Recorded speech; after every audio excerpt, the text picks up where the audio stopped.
What is going on, everybody? I'm back with another video, and today I am starting a new series where I review all of the Harry Potter films.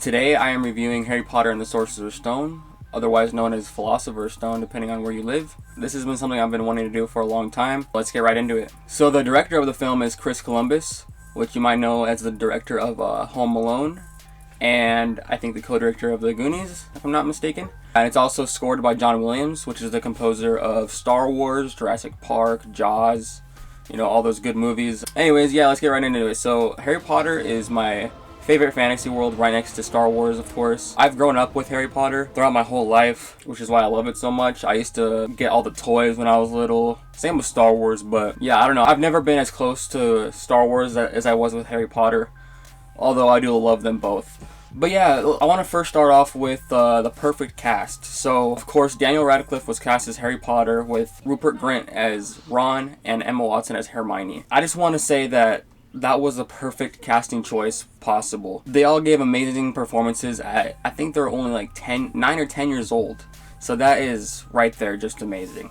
And then, of course, Draco Malfoy is being introduced as a bully at Hogwarts, and he's very unlikable right at the start. You know, it makes you hate him throughout the whole series. It's perfect the way Hogwarts was introduced. It was introduced perfectly. It made you actually want to be there and be a wizard and learn all these spells, go to classes, all that stuff. And then, of course, there was Hagrid. He was a lovable giant. He was very kind to Harry. He was that father figure to Harry that he never had. You know, of course, because Harry's parents died from Voldemort when he was just a baby. And then, you know, it's crazy because Harry was automatically famous as soon as he stepped out. Bless my soul. It's Harry Potter. Why, everybody knows your name. You're the boy who lived. And then another cool thing about this movie is that towards the end, Harry, Ron, and Hermione all work together and use their talents, so to speak, to get over certain challenges. For example, Harry uses his talent to fly on brooms to catch the broken key when all those keys were flying inside the room.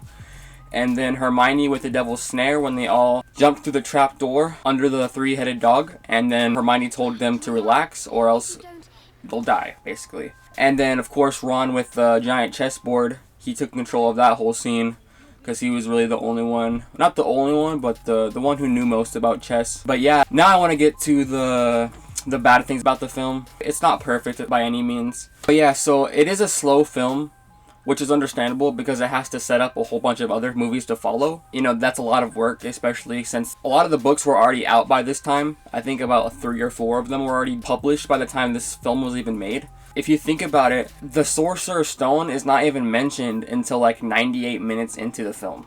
That's crazy. But yeah, again, it's understandable because it has to introduce so many characters, so many things. It has to introduce the world, you know, that they're living in. And then one thing I want to talk about as well is that the Quidditch CGI is pretty bad in this film. It really doesn't hold up. All these years later, they learned from their mistakes in the later films, of course, but I just wanted to mention that the CGI is really bad. Like, they literally use CGI for the full characters flying on the brooms. All of it's CGI, to be honest. But that brings me to one of my biggest praises of this movie, the practical costumes. Especially the scene when Hagrid and Harry go to the Gringotts bank, and they see all those goblins in there, and they look absolutely stunning.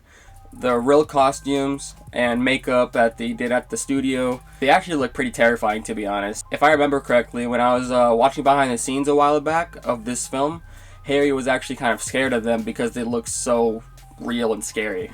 And one of my favorite parts of this movie is the parts that are hinting that the future of his journey is really getting darker and scarier, and that the future of Hogwarts is going to get much crazier. It does take a while to get the plot really starting, but once the ending hits and you learn more about Voldemort, it sets up the future installments very well. And that is it, guys. That is all I have today for Harry Potter and the Sorcerer's Stone. Next is Harry Potter and the Chamber of Secrets. I'll be uploading that in a few days now. Thank you so much if you got this far. Give a like and subscribe. I'll see you guys in the next one.